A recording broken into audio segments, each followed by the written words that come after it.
마태복음 8장 1절에서 4절입니다. 같이 한 목소리로 읽겠습니다. 예수께서 산에서 내려오시니 허다한 무리가 쫓으니라. 한 문둥병자가 나와 저라고 가로되 주여 원하시면 저를 깨끗게 하실 수 있나이다 하거늘 예수께서 손을 내밀어 저에게 대시며 가라사대 내가 원하노니 깨끗함을 받으라 하신대 즉시 그의 문둥병이 깨끗하여 진지라. 예수께서 이르시되 삼가 아무에게도 이르지 말고 다만 가서 제사장에게 내 몸을 보이고 모세의 명한 예물을 드려 저희에게 증거하라 하시니라. 아멘. 우리는 오랜 시간을 걸쳐서 산상수훈의 말씀을 나누었습니다. 뭘 나눴는지 잘 생각이 안 나시죠? 5장부터 7장까지 산상수훈의 말씀을 나눴고 이제는 8장, 9장의 내용을 우리가 살펴보려고 합니다. 마태복음에 대해서 잠깐만 예전에 말씀드렸던 부분을 다시 정리를 하면 마태복음은 유대인에게 쓰신 복음서라고 말씀을 드렸죠. 그래서 마태복음의 저자인 마태는 예수님과 모세를 자꾸 이렇게 오버랩을 시키려고 하는 그런 노력을 많이 보입니다. 그래서 28장까지 있는 그 긴 내용 가운데서 예수님의 설교 묶음을 5군데다 모아놨다고 말씀을 드렸죠. 5장부터 7장 이렇게 성경 우리가 읽으면서 이런 구조적인 부분을 볼 때도 많은 은혜를 깨달을 수 있습니다. 그냥 구절 혹은 단어에 우리가 감동을 받을 수도 있지만 성경을 읽을 때 굉장히 중요한 부분은 사실은 문맥입니다. 문맥이 아래 위에 문맥이 굉장히 중요하거든요. 보통 대한민국의 그리스도인들이 하는 가게에 가면 항상 붙어 있는 거 욥기서의 말씀 시작은 미약하였으나 나중은 심히 창대하리라. 근데 그건 하나님께서 하신 말씀이 아닙니다. 그 정도는 다 아시죠.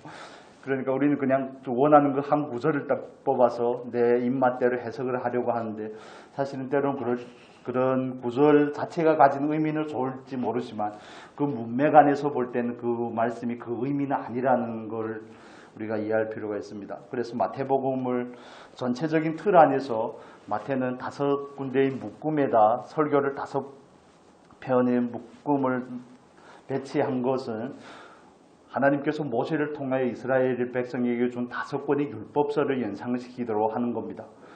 그래서 구약에는 하나님께서 모세를 통하여서 율법을 주셨다면 이제는 하나님의 나라의 교훈은 예수 그리스도를 통하여서 주시는데 모세와 그런 오버랩이 되는 그런 부분들이 있습니다. 그리고 또 예수는 다윗의 후손이라고 이렇게 말씀을 드렸죠. 또 오늘 우리가 살펴볼 마태복음 8장과 9장에는 10가지의 기적이 있습니다. 어떻게 분류하느냐에 따라서 조금 다를 수도 있는데 보통 10가지의 기적으로 이해를 합니다. 마치 하나님께서 모세를 통하여서 애굽에서 행했던 10가지의 기적을 연상케 하는 겁니다. 그래서 마태가 이런 방법을 통해서 모세와 예수 그리스도에 대해서 자꾸 이렇게 서로 연관을 지으려고 하는 것은 궁극적으로 예수 그리스도가 마태복음을 받아들이는 그 유대인들에게 그가 정말 다윗의 후손이고 참으로 하나님의 아들임을 소개하려고 하는 것입니다. 예수 그리스도가 다윗의 후손으로 온 그 왕이라는 거죠. 그래서 마태복음 1장에서 우리가 다윗의 족보를 볼 때 14대 가운데 많이 빼먹었습니다. 사실은 14대가 아니거든요. 그런데 14대는 14라는 그 숫자가 유대인들은 바로 그냥 14라는 숫자를 딱 보면 다윗이 딱 떠오르는 겁니다. 다윗이 가진 단어 스펠링이 3개인데 464 이렇게 해서 14라는 숫자가 바로 떠오르는 겁니다. 그러면 다윗에 대해서 언급하고 있구나. 이렇게 5권의 설교 물품을 통해서 구약의 율법과 연관을 시키고 있구나. 이렇게 바로바로 그 사람들의 입장에서는 그런 겁니다. 우리는 그냥 읽으면 왜 5군데다 모아놨대. 8장, 9장에다 왜 모든 기적을 여기 갖다 다 몰아서 놓고 또 종말에 대한 교훈을 24장, 25장 이런 데 갖다 몰아서 놨는지 우리는 잘 이해하지 못하지만 하나님께서 마태를 통해서 마태의 그 공동체, 그 유대인이 주를 이루는 그 교회에 예수님을 소개할 때는 이 방법이 가장 적절했다는 겁니다. 부연 설명이 좀 길었는데 마태복음 8장과 9장에는 10가지의 기적이 있습니다. 그런데 그 10가지 기적 가운데서 예수님께서 가장 먼저 일으키신 기적이 오늘 우리가 살펴볼 문둥병자를 고친 그 기적입니다. 왜 문둥병자를 고쳤을까요? 왜 다른 병이 아니고 백부장의 하인은 중풍병입니다. 중풍병이 걸렸는데 예수님께서 가시지도 않고 명령하심으로 바로 고치셨죠. 베드로의 장모는 열병으로 앓아 누우셨습니다. 그런데 왜 중풍병이 첫 번째 하고 열병이 두 번째 하고 나병이 세 번째 하고 이렇게 하면 안 되는 건가요? 순서를 뒤바꿔 놓지 않고 왜 하필이면 문둥병자를 치유한 사건이 제일 먼저 오냐 하는 것입니다. 문둥병은 여러분이 잘 아시는 것과 같이 구약시대 때는 하나님 외에는 해결할 수 없는 질병입니다. 하나님 앞에 저주받은 사람이라는 그 표징이 문둥병입니다. 문둥병에 대해서 써놓은 글을 보니까 처음에는 이렇게 반점 같은 게 생긴다고 그러더라고요. 반점 같은 게 생기는데 그 반점이 점점 썩어 들어갑니다. 감각을 잃어버리고 썩어 들어가고 고름이 나오는데 그 고름이 다른 데 닿으면 거기도 또 이렇게 똑같이 생기는 거죠. 그러면서 신경이 오그라들고 눈썹이 빠지고 손톱, 발톱이 빠지고 손가락, 발가락이 무드러 떨어지는데 가장 무서운 것은 그 고통이 계속 지속이 된다는 겁니다. 그래서 유대인들은 그 병을 보면서 하나님이 정말 저주한 사람이구나 하는 그런 느낌을 바로 받을 수 있는 거죠. 사람이 어떻게 죽어가는지를 고스란히 그냥 그 사람의 그 여러 해 동안 겪는 문둥병이라는 그 고통을 통해서 볼 수 있는 거죠. 그래서 문둥병자를 고친 것은 예수님께서 누구신지를 증언하기 위함이 가장 중요한 목적이 있습니다. 예수님께서 행하신 모든 기적과 모든 표적, 요한복음 같은 경우에는 이적이라고도 표현을 하지만 그 모든 중심에는 예수님이 누구신지를 소개하려는데 궁극적인 목적이 있습니다. 단순하게 문둥병자를 치료했다 이걸 넘어서서 그러면 방금 말씀드린 것처럼 왜 문둥병자냐 그겁니다. 중풍병자도 아니고 귀신 들린 사람이 더 불쌍하지 않습니까? 열병으로 들어누운 수제자의 장모는 더 불쌍하지 않습니까? 그런데 왜 문둥병자를 먼저 치료하였냐 하는 겁니다. 사실 예수님께서 오신 것은 우리 3장 17절 보겠습니다. 3장 17절 예수님께서 세례 요한에게 세례를 받을 때 하나님께서 하신 말씀이죠. 3장 17절 같이 읽겠습니다. 하늘로서 소리가 있어 말씀하시되 이는 내 사랑하는 아들이요 내 기뻐하는 자라 하시니라. 예수님께서 오셔서 하신 모든 일들은 예수님께서 하나님의 아들이심을 증명하기 위함이시고 그것을 나타내기 위하심입니다. 그래서 이 말씀과 연관을 지켜서 8장의 말씀을 이해할 필요가 있습니다. 예수님께서는 허투루 아무 일도 행하지 않으시고 문둥병자를 고침으로 인해서 하늘에서 하나님께서 친히 증언하셨듯이 예수님은 하나님의 아들로 오셨다는 것이죠. 왕의 권세를 가지고 나라를 위해서 오셨다는 겁니다. 마태복음 3장 2절을 먼저 볼까요? 2절에도 보면 이렇게 표현을 하죠. 회개하라 천국이 가까웠느니라. 세례 요한이 세례를 베풀면서 가장 먼저 했던 선포입니다. 그래서 그 하나님의 나라를 회개하여야 하나님의 나라를 들어갈 수 있는데 그 하나님의 나라를 여실 분이 예수 그리스도라는 겁니다. 그래서 예수님께서 마귀의 시험을 이기시고 나서도 가장 먼저 선포하신 말씀이 4장 17절에 있습니다. 우리 한번 볼까요? 4장 17절. 요한이 선포했던 내용과 똑같죠. 이때부터 예수께서 비로소 전파하여 가라사대 회개하라 천국이 가까웠느니라 하시더라. 예수님께서는 하나님의 아들로 오셨고 천국 하나님의 나라를 여시려고 건설하시려고 오셨는데 하나님의 아들이자 왕으로 오셨고 그래서 마귀의 시험을 이기고 또 천국에 대해서 선포하고 나서 천국의 백성은 어떻게 살아가야 될지를 설명한 것이 5장에서 7장에 있는 산상수훈의 내용입니다.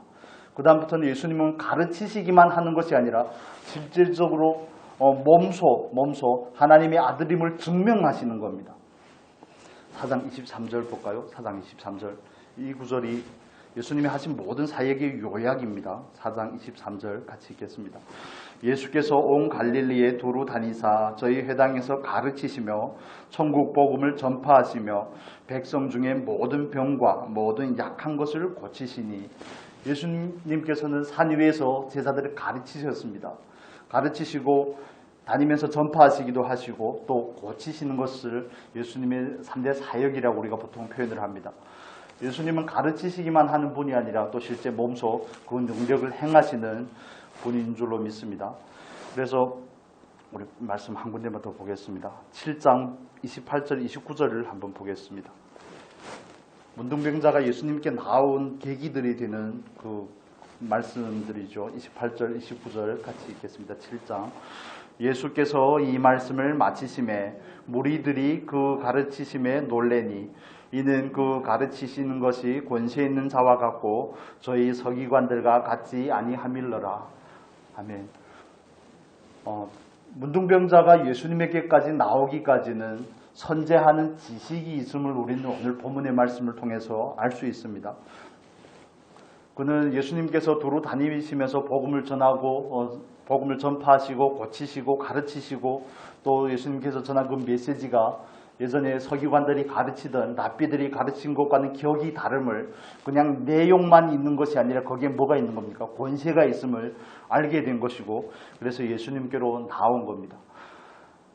문둥병자들은 최소거리 그러니까 자꾸 그 박은빈이 찍었던 그 드라마가 자꾸 생각이 나는데 오보 그러죠. 왕을 보호하는데 오보를 벗어나지 말라고 그러는데 유대인들은 문둥병자와의 최소한의 거리가 4규빗이라고 표현합니다. 팔꿈치에서부터 엄지손가락까지 보통 50cm 정도를 말하는데 최소한 2m는 떨어져 있어야 됩니다. 그리고 문둥병자는 다닐 때마다 머리를 막 풀어 헤치고 저는 뭐 헤칠 필요가 따로 없지만 머리를 막 풀어 헤치고 다니면서 부정하다 하며 소리를 질러야 됩니다. 왜냐하면 문둥병자를 접촉한 사람이면 다 부정을 타기 때문에 부정을 타면 하나님 앞에 예배할 수 있는 자격을 상실하기 때문에 그렇습니다. 그렇기 때문에 문둥병자가 성에 들어가려고 하면 들어갈 수 없을 뿐더러 그들은 성 밖에서 격리되어서 생활을 한 것이고 바리새인이나 서기관들은 문둥병자가 오면 돌을 던졌다고도 그럽니다. 그런데 오늘 우리가 보니 문둥병자는 예수님께 먼저 나옵니다. 그렇죠. 2절 말씀 볼까요? 2절. 1절과 2절 8장 1절과 2절 같이 읽겠습니다. 예수께서 산에서 내려오시니 허다한 무리가 좇으니라. 한 문둥병자가 나와서 절하고 가로되 주여 원하시면 저를 깨끗게 하실 수 있나이다 하거늘. 그가 하는 말을 보십시오. 허다한 무리가 예수님을 쫓는데 문둥병자가 예수님께까지 오기까지 많은 장애물이 있지 않겠습니까? 그는 돌에 맞을 각오를 하고 예수님한테 나오는 겁니다. 그가 먼저 예수님에게 나오는 겁니다. 그가 들은 지식, 그가 얻은 그 깨달음을 가지고 예수님께 나와서 그가 하는 표현을 보면 주여 원하시면 저를 깨끗게 하실 수 있나이다 하고는 이 표현은 예수님께서 고치실 수 있는 분이라는 것을 이미 믿는 고백이죠. 당신은 나를 고칠 수 있는 능력이 있습니까? 이렇게 말하는 것이 아니라 이미 능력을 가지신 분임을 그는 알고 믿고 있습니다. 이미 능력을 가지신 분인데 치료할지 말지 원함의 문제를 물어보는 거죠. 주여 원하신다면 나를 고쳐주십시오. 다른 사람에게 가면 당신 나를 고칠 능력이 있습니까? 부터 먼저 확인을 하겠지만 그는 예수님을 하나님의 아들로 어디까지 알았는지는 정확하지는 않습니다. 그렇지만 그는 예수님께서 자기를 고칠 수 있는 믿음으로 확신을 가지고 하나님 앞에 예수님 앞에 나온 겁니다. 그래서 이 문둥병자를 통해서 우리가 먼저 볼 수 있는 한 가지는 저와 여러분도 하나님 앞에 나아갈 때 믿음의 확신을 가지고 나아가시기를 바랍니다. 믿음을 가지고 나아가서 구해야지 하나님께서 저희들의 기도를 들으시는 줄로 믿습니다. 그래서 문둥병자가 나아가서 예수님께서 이미 나를 고치실 수 있는 능력을 가지고 계시고 다만 예수님께서 원하는지 원하지 않는지에 대해서 그는 궁금한 겁니다. 왜냐하면 사회적으로 소외되었고 사실 몸이 아픈 것보다 사회적으로 왕따가 됐다는 게 더 슬프거든요. 몸이 아픈 것도 괴롭고 슬픈데 그 누구도 상종하지 않는다는 게 더 슬픈 겁니다. 투명인간 취급을 하는 것처럼 그런 게 더 슬프고 애잔한 그런 부분들이죠. 그런데 그럼에도 불구하고 그는 자기가 아는 지식을 따라서 예수님한테 나온다는 것은 큰 용기임에 틀림이 없습니다. 믿음은 용기입니다. 믿음이 있는데 실천하지 못하는 것은 믿음이 없다는 증거이기도 하지만 용기가 부족해서 그렇습니다. 문둥병자는 하나님 앞에 저주받은 사람인데 먼저 이 부분을 정리하겠습니다. 예수님께서 문둥병자를 먼저 치료하셨다는 것은 예수님께서 하나님께서 저주한 그 모든 저주를 스스로가 친히 감당하시기 위해서 오셨다는 사실을 이 사건을 통해서 증명하는 겁니다. 우리 갈라디아서의 말씀 한번 보겠습니다. 갈라디아서 3장의 말씀입니다. 갈라디아서 3장 13절입니다. 304페이지 갈라디아서 3장 13절 같이 읽겠습니다. 그리스도께서 우리를 위하여 저주를 받은 바 되사 율법의 저주에서 우리를 속량하셨으니 기록된 바 나무에 달린 자마다 저주 아래에 있는 자라 하였음이라. 아멘. 저주받은 문둥병자를 그 저주에서 해방한 것은 예수님께서 친히 그 저주를 담당하시기 위해서 오신 분이라는 것을 증명하는 사건입니다. 모든 죄 가운데 빠져있는 저주 가운데 빠져있는 모든 인류를 해방하기 위한 그 예표로서 문둥병자를 먼저 고치는 겁니다. 모든 사람이 죽은 사람 취급을 하는 그 사람, 부정한 사람으로 취급하는 그 사람이 예수님께 나왔을 때 예수님은 추호의 망설임도 없이 손을 내밀어 3절에 말하죠. 손을 내밀어 저에게 대시며 가라사대. 손을 닿으면 안 되거든요. 손을 닿으면 안 되고 손을 닿으면 부정해지기 때문에 하나님께 나가 예배할 수 없습니다. 그렇지만 예수님께서는 이 사건을 통해서 예수님께서 모든 인류의 죄를 해결하기 위해 오셨다는 사실을 친히 몸소 증명한 겁니다.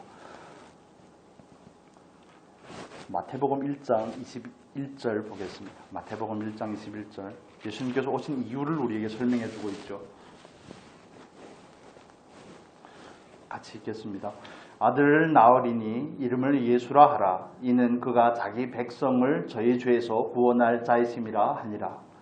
하나님의 아들로 오셨고 왕으로 오셨고 또 그분은 오셔서 자기 백성을 그 죄 가운데서 죄의 저주 가운데서 사망 가운데서 절망 가운데서 건져내실 분이라는 것을 나병 환자를 치료함으로 인해서 그것을 증명하는 겁니다. 가르치시기만 하신 것이 아니라 몸소 증명을 하신 겁니다.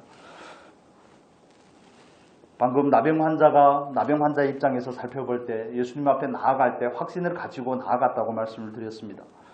그렇기 때문에 그가 예수님을 부를 때 랍비여 이렇게 부르지 않습니다. 보통 예수님께 찾아오면 랍비여 이런 식으로 부르는데 그는 뭐라고 부르죠? 주여라고 부릅니다.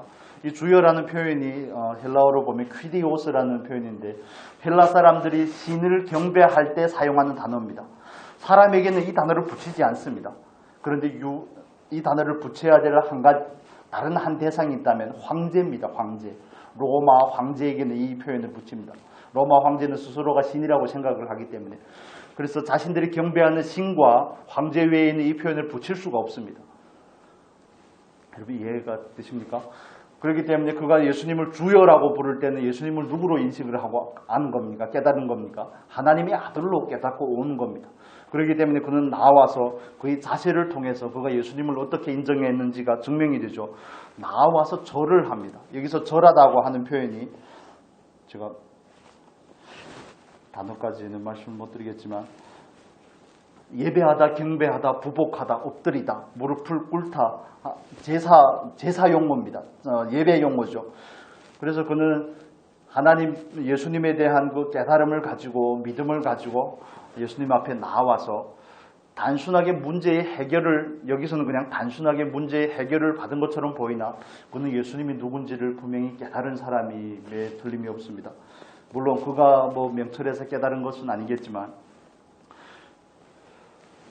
저와 여러분은 하나님 앞에 나아갈 때 이 문둥병자가 예수님께 나아갈 때 했던 그런 태도들에서 하나님 앞에 나아가는 그 마음의 자세들을 우리가 엿보고 우리가 좀 본받으면 좋겠습니다. 그는 믿음의 확신을 가지고 나아갑니다. 그는 예수 그리스도에 대해서 경배하는 자세로 나아가죠. 이걸 우리는 보통 존경이라고도 표현을 하고 다른 표현으로 말하면 겸손이라고 표현을 합니다. 문둥병은 다른 약이 없습니다.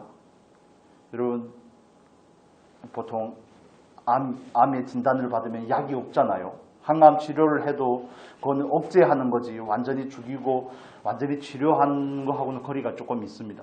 그래서 문둥병자가 예수님께 나와서 이렇게 부를 수밖에 없는 거, 주님께서 원하시면 나를 치료할 수 있습니다. 나를 깨끗게 하실 수 있습니다. 이렇게 고백을 할 수 있는 것은 그 안에 이미 자기 절망이 있다는 것을 의미하는 겁니다. 뭔 짓을 안 해봤겠습니까? 문둥병이 걸려 죽게 되었는데 뭔 짓을 안 해봤겠습니까? 그러니까 허다한 무리가 있음에도 불구하고 도리의 맛을 각오를 하고 예수님한테 나오는 겁니다. 때론 저도 하나님 앞에 나아가고 하지만 너무 이런 부분들에 대해서 그냥 너무 당연시 한다고 해야 될까요? 너무 격식이 없이 한다고 해야 돼요. 때론 격식이 없는 게 자유처럼 보이지만 그 자유는 존경을 기초로 한 자유입니다. 자유의 목적은 사랑이라고 말씀을 드렸죠. 하나님을 사랑하기 때문에 누리는 자유여야 되지 그냥 방종을 위한 자유는 절대 되지 않는 부분입니다. 여러분은 하나님 앞에 나아가실 때 어떻게 나아가십니까? 정말 하나님께서 우리의 기도를 들으시고 나를 만나주신다는 확신을 가지고 나아가십니까? 정말 하나님을 예배하고자 하는 마음으로 하나님을 얻고자 하는 마음으로 나아가시는지 우리는 스스로 좀 질문을 해볼 필요가 있습니다. 그리고 정말 겸손한 자세로 하나님이 아니면 안 됩니다 하는 이런 자세를 가지고 나아가는지 아니면 그냥 감기 정도의 느낌을 가지고 나아가는지. 감기 걸리면 그렇게 간절하게 기도를 하지 않죠. 코로나 걸려도 그렇게 간절하게 기도가 안 나오더라고요. 뭐 금방 나을 거라고 생각해서 그런지 모르겠지만 그런데 이 문둥병자의 태도는 다릅니다. 그 겸손이라는 것을 스스로를 안다는 표현을 하지만 정말 겸손은 굉장히 중요한 덕목입니다. 겸손은 마치 하나님의 은혜를 받아내릴 수 있는 깔때기와 같은 거죠. 그 은혜를 받아내릴 수 있는 내 것으로 소유할 수 있는 깔때기와 같은 겁니다. 하나님은 겸손한 자에게 은혜를 주시는 줄로 믿습니다. 베드로전서 5장 5절입니다. 382페이지 베드로전서 5장 5절을 같이 읽겠습니다. 젊은 자들아 이와 같이 장로들에게 순복하고 다 서로 겸손으로 허리를 동이라. 하나님이 교만한 자를 대적하시되 겸손한 자들에게는 은혜를 주시느니라. 아멘. 예수님께서 오셨는데 예수님의 그런 이적도 보고 풍문에 대해서도 듣고 많은 가르침도 받고 했지만 왜 제사장도 안 나오고 랍비도 안 나오고 서기관도 안 나오고 레위인도 안 나오고 왜 하필이면 문둥병자가 나옵니까? 필요가 있는 사람이 나오거든요. 그래서 마태복음 9장 12절의 표현처럼 여러분 잘 아시는 것처럼 마태를 부르실 때 그렇게 표현을 하죠. 건강한 자에게는 뭐라고요? 의원이 필요 없고 병든 자에게라야 의원이 필요 있느니라 이렇게 말씀을 합니다. 예수님에 대한 지식은 제사장들이 더 빠삭하지 않겠습니까? 서기관들이 더 잘 알겠죠. 그렇지만 율법에 대해서는 잘 알지 모르지만 그들은 지식은 그냥 죽은 지식입니다. 그래서 우리가 참된 지식과 죽은 지식의 차이는 우리는 보통 참된 지식을 깨달음이라고 말하죠. 깨달음 보통 안다고 말하고 뭐 인지라고 이렇게 표현을 하는데 저와 여러분은 정말 하나님 앞에서 우리에게는 하나님이 예수님이 절대적으로 필요하다는 것을 깊이 깨달으실 수 있기를 바랍니다. 그 정도가 점점 깊어지시면 좋겠습니다. 예수님이 아니면 아무것도 하지 않습니다. 아무것도 할 수 없습니다. 저는 그 오치만이 책을 읽으면서 감동되는 부분들이 있지만 그 많은 책 가운데서 그 한 구절의 말씀이 너무 마음에 와 닿아서 나는 나를 위해서는 아무것도 구하지 않지만 하나님을 위해서는 모든 것을 구합니다. 제일 처음 읽을 때 이건 뭔 소리를 이렇게 한다니 말장난도 아니고 나는 나를 위해서는 아무것도 구하지 않지만 하나님을 위해서는 모든 것을 다 구합니다. 그 의미가 조금씩 알아지니까 어떻게 이 고백이 나올 수 있었구나가 조금은 알겠습니다. 조금은. 정말 우리는 때로는 마음이 너무 부요해서 문둥병자와 같은 그런 마음의 자세가 없기 때문에 하나님 앞에 나올 때 겸손한 모습으로 나오기가 어려운 부분들이 있습니다. 누가복음 17장의 그 10명의 문둥병자들과 마찬가지죠. 하나님께서 때로는 은혜를 주시지만 그것은 너무 당연시한다든지 마땅히 받을 자격이 있는 것처럼 착각하는 부분들이 너무 많은 겁니다. 우리는 하나님 앞에서 좀 스스로에 대해서 날마다 더 깊이 깨달을 수 있기를 바랍니다. 자신을 아는 게 정말 축복입니다. 자신에 대해서 바르게 아는 것이, 바르게 깨닫는 것이 저와 여러분에게 참된 복임을 믿으시기를 바랍니다. 그는 완전한 절망의 자리에서 하나님 앞으로 나아갔습니다. 그리고 그는 예수님에 대해서 방금 말씀을 드렸던 것처럼 예수님을 주님이라고 고백하면서 나아가죠. 그래서 그가 고침을 받은 것은 단순하게 문둥병이 단순한 문제는 아니지만 문둥병을 치료받아서 가족의 품으로 다시 돌아가고 공동체의 일원으로 복귀했다는 그것보다 더 중요한 것은 예수를 주님으로 알았다는 것이 제가 보기에는 더 큰 기적입니다. 그렇지 않습니까? 문둥병이 걸리나 건강하다 언젠가는 다 죽습니다. 그런데 그 중에서 예수님을 알 수 있는가 알 수 없는가 하는 그런 부분에서는 영원한 미래가 결정이 되기 때문에 그렇습니다. 정말 이 사건을 통해서 진정한 기적이 있다면 그거 예수님을 알게 되었다는 것, 예수님에 대해서 더 깊이 고백할 수 있게 되었다는 것. 물론 후에 흔들릴지도 모르겠지만 그런 부분이 있을 수도 있겠지만 그런 부분입니다. 문둥병자가 예수님께 나올 때 겸손함으로 나오고 경배의 자세로 나오고 믿음의 확신을 가지고 나오고 하는 이런 부분은 문둥병자의 그 측면에서 우리가 바라봤다면 이제는 예수님께서 어떻게 반응하는지에 대해서 한번 살펴보도록 하겠습니다. 우리 마태복음으로 돌아와서 3절 4절의 말씀 같이 읽겠습니다. 3절 4절 같이 읽겠습니다. 예수께서 손을 내밀어 저에게 대시며 가라사대 내가 원하노니 깨끗함을 받으라 하신대 즉시 그의 문둥병이 깨끗하여진지라. 예수께서 이르시되 삼가 아무에게도 이르지 말고 다만 가서 제사장에게 네 몸을 보이고 모세의 명한 예물을 드려 저에게 증거하라 하시니라. 아멘. 예수님께서 문둥병자에게 손을 내밀어 대시며 가라사대 손을 내밀어 대셨습니다. 문둥병자가 허다한 무리가 예수님을 쫓음에도 불구하고 따름에도 불구하고 예수님께 나오니까 예수님께서 손을 내밀어 그를 만지죠. 이걸 우리는 뭐라고 그럽니까? 요즘에는 소통이라고 그러더라고요. 커뮤니케이션이죠. 교제가 이루어지는 겁니다. 정말 하나님을 만날 만한 때에 찾는 저와 여러분이 되기를 바랍니다. 하나님 앞에 나아갈 때 이사야서 55장 6절 볼까요? 잘 아시는 말씀인데 그래서 가끔씩 한 번씩 보면 도움이 될 것 같습니다. 이사야서 55장 6절 보겠습니다. 정말 단순한 말씀이지만 이사야 55장 6절입니다. 우리 같이 읽겠습니다.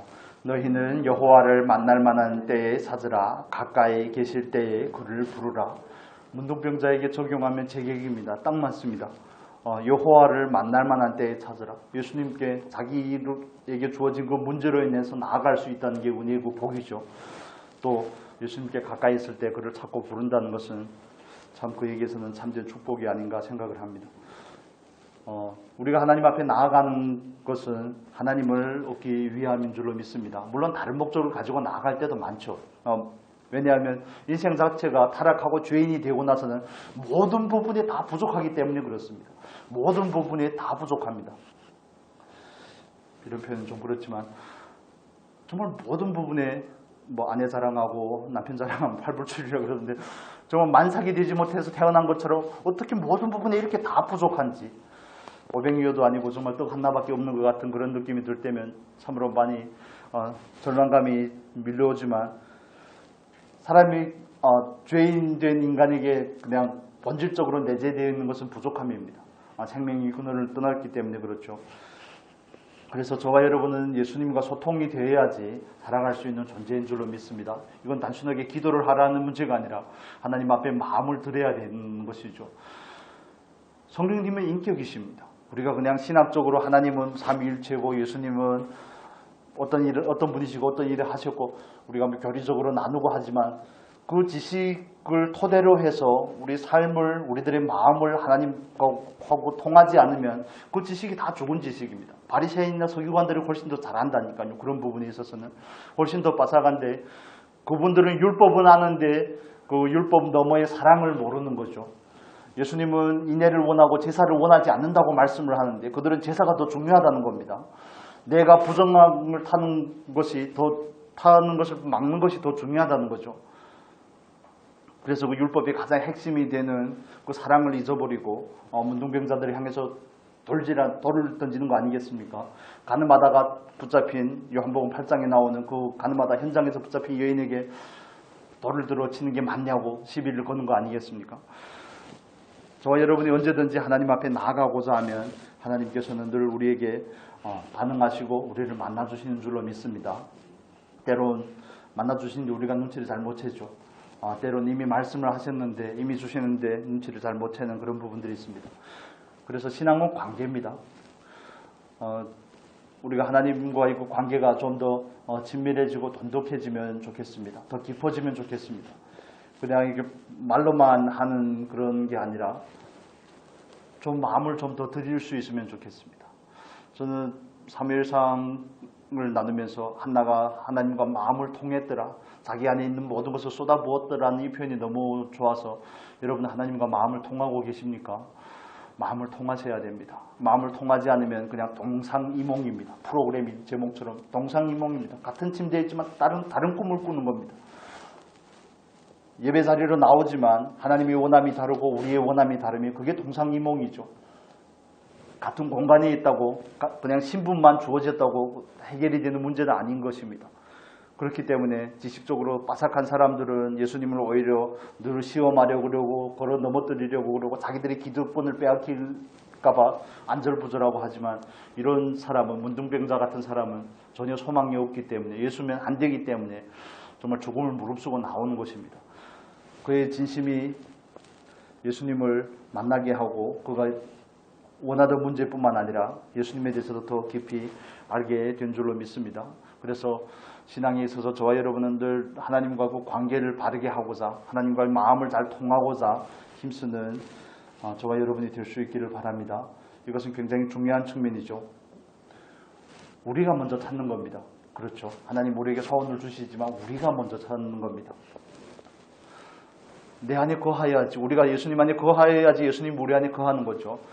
우리가 예수님께 하나님께 나아가야지 하나님께서 우리에게 나아오시는 것과 마찬가지입니다. 말씀을 굳이 찾지는 않겠지만 그런 원칙입니다. 예수님께서 하신 일을 보면 우리가 또 한 가지를 알 수 있는데 예수님께서는 문둥병자를 치료한 그 일이 얼마나 놀라운 일임에도 불구하고 소문을 내지 말라고 그럽니다. 마태복음에 그런 표현이 한 5번인가 6번인가 저 횟수가 정확하지는 않습니다만 그렇게 분부하는 내용이 나옵니다. 왜 그러셨을까요? 저는 그렇게 생각을 해봤습니다. 제가 만약 문둥병자를 치료했다. 그러면 동네마다 다 포스터를 붙이고 다닐 것 같은데 어디로 오라고 전봇대에다 다 전단지 붙이고 돌렸을 것 같은데 예수님은 말씀 말하지 말라고 그러죠.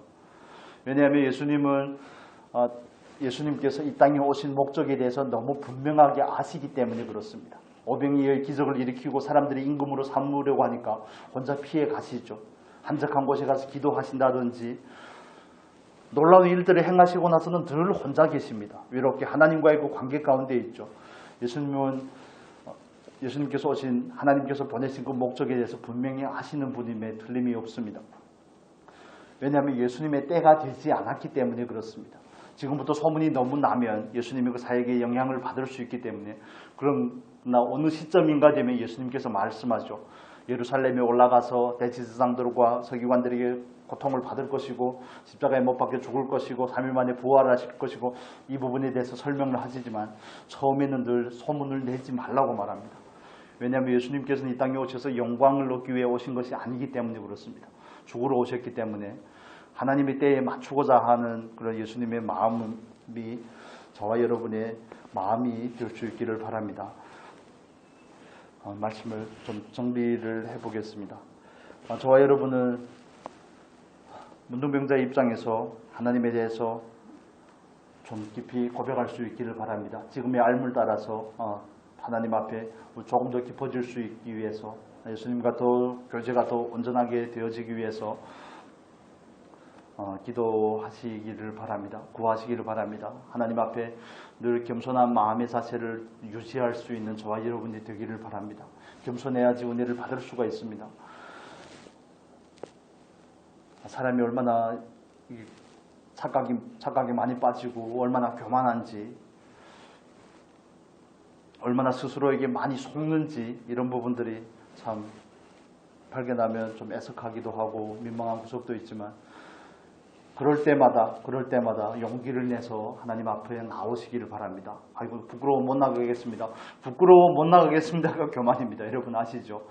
아이고 내가 문둥병자인데 어떻게 나갑니까? 그게 교만이라니까요. 원래 문둥병자입니다. 원래 안 되는 겁니다. 원래 죄인입니다. 원래 예수님이 없으면 아무것도 안 되는데 아이고 그래도 어느 정도 좀 갖춰놓고 초대를 해야지. 그럼 평생 못 갖춥니다. 그냥 그 모습 그대로 나아가서 약하면 약함을 말씀드리고 그냥 속사정을 미우면 미움을 뭐 안에 있는 것을 좀 온전히 통할 수 있는 그런 은혜가 있기를 바랍니다. 이 말씀은 고민을 많이 했었는데